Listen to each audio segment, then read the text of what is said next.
Assalamualaikum warahmatullahi wabarakatuh. Salam sejahtera bagi kita semua.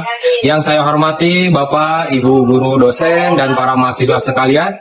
Izinkan saya menyampaikan sebuah pidato yang berjudul bijak menggunakan media sosial di era digital. Hari ini hampir setiap orang memiliki media sosial, dari kalangan mahasiswa, pekerja, hingga orang tua.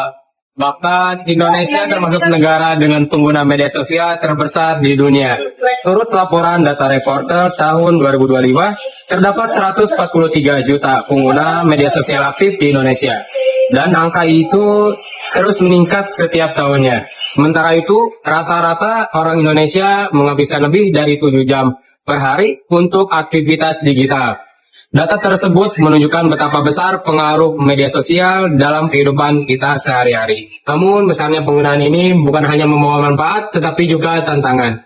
Kita sering menjumpai hoax, ujaran kebencian, konflik di kolom komentar, hingga kecanduan media sosial yang dapat menurunkan produktivitas. Tidak sedikit pula anak-anak dan remaja yang terpapar konten negatif karena kurangnya pengawasan.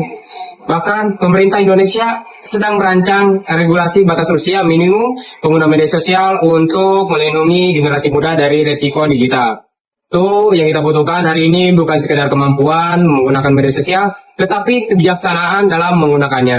Hadirin rekan mahasiswa sekalian, ada beberapa prinsip sederhana yang dapat kita terapkan agar bijak menggunakan media sosial. Yaitu pertama, literasi digital. Sebelum membagikan informasi, cek kebenarannya, pastikan sumbernya jelas dan kredibel. Sampai jari kita lebih cepat daripada akal kita sendiri. Ya. Terus yang kedua, ada manajemen waktu. Media sosial memang menyenangkan, tetapi kita harus mampu mengendalikannya. Batasi waktu penggunaannya, jangan sampai kita kehilangan waktu yang berharga hanya karena kita terlalu sibuk scrolling tanpa tujuan. Dan yang ketiga, yaitu yang terakhir, yaitu menjaga etika dan empati.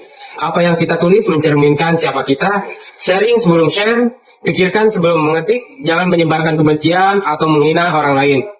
Jadikan media sosial sebagai tempat untuk menyebarkan inspirasi dan bukan provokasi. Tim yang saya hormati, media sosial pada dasarnya hanyalah alat. Apakah ia membawa manfaat atau mudarat? Semua tergantung siapa kita yang menggunakannya. Jika kita bijak, media sosial bisa menjadi ruang untuk belajar, berkolaborasi, mengembangkan kreativitas, bahkan peluang karir. Tetapi, jika kita lengah, media sosial dapat menjadi sumber masalah, tekanan psikologis, bahkan konflik sosial. Oleh karena itu, marilah kita bersama-sama menjadi pengguna media sosial yang lebih cerdas, bertanggung jawab, dan jadikan media sosial sebagai ruang yang sehat, positif, dan bermanfaat bagi diri kita sendiri maupun orang lain. Demikian yang dapat saya sampaikan. Semoga kita semua dapat memanfaatkan media sosial dengan bijak dan membawa dampak positif bagi lingkungan sekitar. Terima kasih. Wassalamualaikum warahmatullahi wabarakatuh.